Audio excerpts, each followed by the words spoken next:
ফিলিস্তিনের স্বাধীনতাকামী সংগঠন হামাসের রাজনৈতিক শাখার নতুন প্রধান নিযুক্ত হলেন ইয়াহিয়া সিনওয়ার। নতুন দায়িত্ব গ্রহণ করার আগ পর্যন্ত যুদ্ধ বিধ্বস্ত গাজা উপত্যকায় সিনওয়ার ছিলেন হামাসের সবচেয়ে গুরুত্বপূর্ণ নেতা।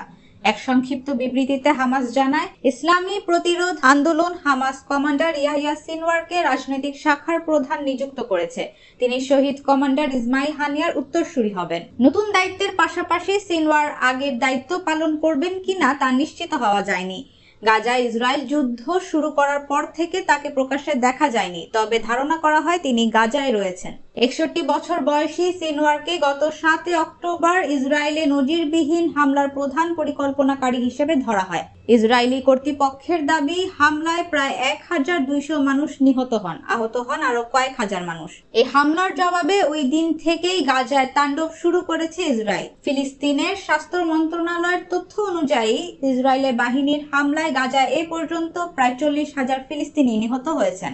বছরের পর বছর ইসরায়েলি অবরোধের শিকার গাজার মোট জনসংখ্যার 23 লাখ মানুষ। চলমান গাজা যুদ্ধে তাদের প্রায় সবাই এক বা একাধিকবার বাস্তুচ্যুত হয়েছেন। সেখানে এখন নজিরবিহীন মানবিক সংকট ও স্বাস্থ্য ঝুঁকি দেখা দিয়েছে।